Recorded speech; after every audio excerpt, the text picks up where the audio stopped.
Hi, my name is Chris Davis. I am analyzing case 7 of the uh, Kowalski text. In this text, I looked and saw that John Lattimore um, decided he wanted to take on a more challenging school. Often you will see this with administrators that are kind of on the back end of their career.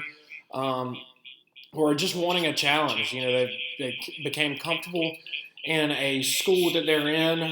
The school is um, running proficiently, is very successful, um, and rather than becoming kind of stagnant and content, they will often take on schools that are challenging, some for monetary value, or some just to serve the community, the school community.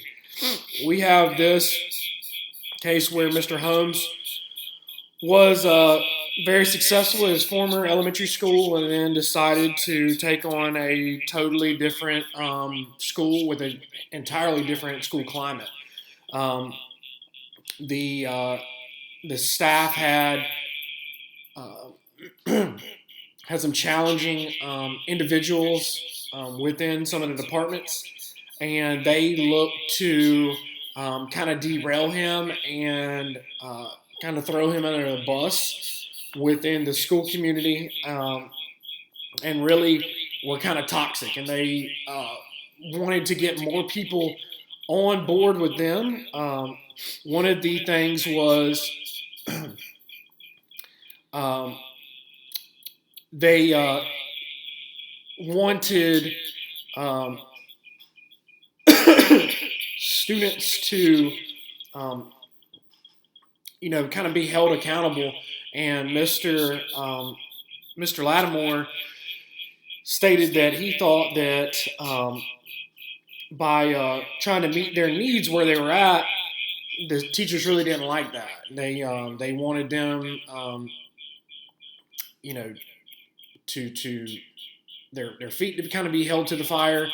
Um, they and so they had run off various other admin, and were kind of somewhat bullies in the school, and wanted people to think like them, and that faces challenges in itself. Um, so they It states that a small group of teachers had been running this school for a long time, and they had got rid of numerous principals. That was quoted within the text. Um, and Mr. Lattimore's viewpoint was that it states that we can't help students unless they remain in school and develop self-confidence. Um, Negative reinforcement may not be the main problem, but it certainly is not the answer, is what he stated. So he didn't believe in punishing the child as much. He kind of believed at helping the student up and just doing what was right by the child. This created backlash, even where the superintendent was willing to give him a job in the central office staff, because she did not want, which was Dr. Gray, didn't want him to have any problems with these colleagues, and so she figured that um, let's create a position for him at the central office level so we do not lose him. She thought that it was going to kind of run him off, and the school board kind of got involved, and it was just really chaotic. And so as we look at this, we have to realize that, as admin and school leaders, we're put in a school system, or a school per se in this case, because the central office staff believes in us.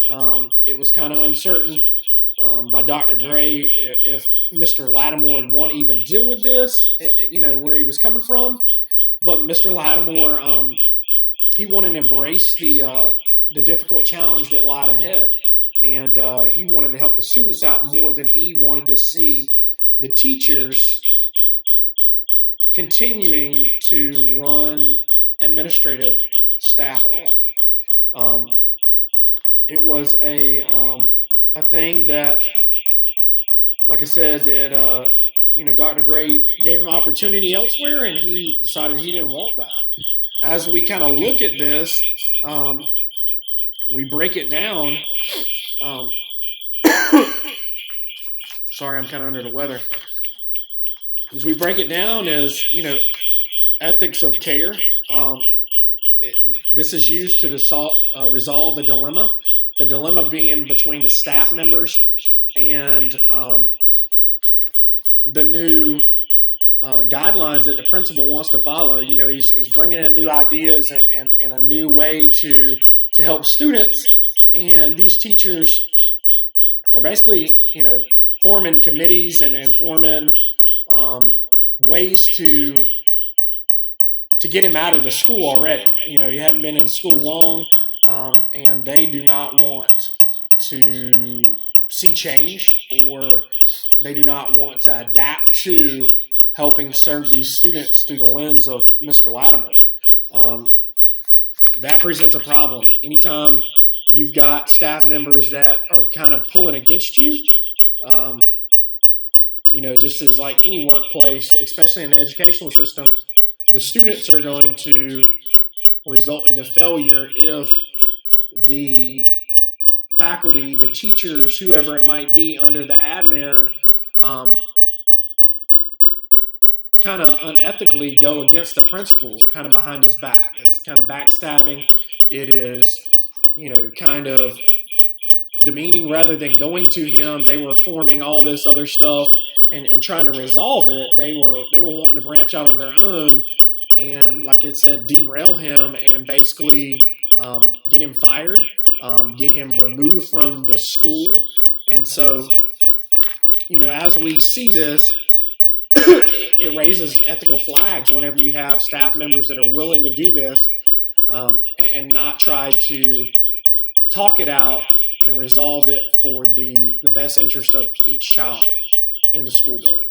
I think it's our moral obligation to help each and every student, and I think that this is something we face in many different schools throughout many different districts, is people that are kind of stuck in their ways and not wanting to change to help the child, or each and every child per se. And I look forward to learning more through these case studies. I think this kind of opened my eyes to something that is very relevant. I can relate to it. I've seen this within multiple school buildings, and I don't even like talking to these people or entertaining them by myself, because you often wonder if they're going to state that you said this, or some unethical verbiage is going to be told that you said it. So I'm very conscious about the conversations I have alone around these staff members. Thank you, and I hope you enjoy this.